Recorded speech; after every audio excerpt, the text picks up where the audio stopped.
हिवाळ्यात होणाऱ्या सामान्य आजारांवरती काही घरगुती उपाय।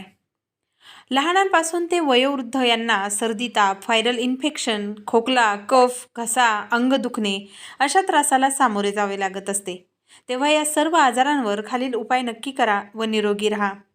आले 2 तुकडे, 10 ते 15 तुळशीची पाने, 10 ते 15 मिरे, 10 ते 15 लवंग हे मिक्सरमध्ये बारीक करून 2 ग्लास पाणी टाकून उकळून घ्या। पाणी 1 ग्लास होईपर्यंत उकळू द्या।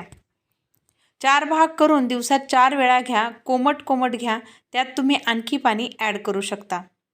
ताप, सर्दी, खोकला, व्हायरल इन्फेक्शन 2 तासात गायब होईल। हा प्रयोग 4 दिवस करा। फॅन, AC टाळा, शक्यतो कोमट पाणी प्या।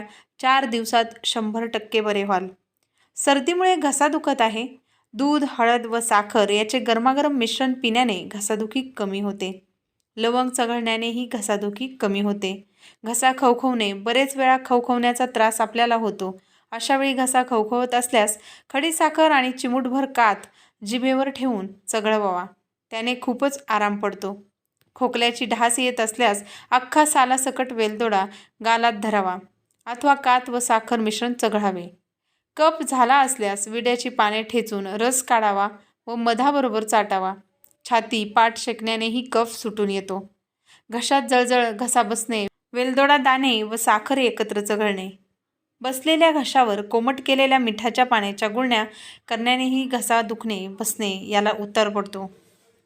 थंडीमुळे पाय दुखणे, मध्यम वयाच्या महिला, अशक्त मुले आणि मुली तसेच सरसकट सगळे वृद्ध यांना पायदुखीचा त्रास बरेचदा होताना आपण पाहतो। यावर 1 चमचा कच्चे तीळ व 1 चमचा जवस भाजून चावून खावेत। 1 ते 1.5 महिना हा उपाय केल्याने पाय दुखणे थांबते। थंडीत पायावर उबदार पांघरून घेतल्याने पायाचे दुखणे थांबते। थंडीमुळे सांधेदुखी, जुना लागलेला मार, हाडाचे झालेले ऑपरेशन व मुक्कामार त्रास देतो, तेव्हा खालील उपाय नक्की करा। साहित्य: 100 ग्रॅम मेथी, 40 ग्रॅम ओवा, 20 ग्रॅम काळे जिरे हे एका व्यक्तीसाठीचे प्रमाण आहे। यात फरक करू नये, प्रमाण वजन करूनच घ्यावे। कृती: वरील 3ही वस्तू लोखंडाच्या कढईत सौम्य तापमानात वेगवेगळ्या भाजून घ्याव्यात। नंतर 3ही वस्तू एकत्र करून मिक्सरमधून पावडर करावी। त्यात 100 ग्रॅम आवळा पावडर मिक्स करा। रात्री झोपताना 1 चमचा पावडर 1 कप कोमट पाण्याबरोबर घ्यावी। पाणी कोमट असणे आवश्यक आहे।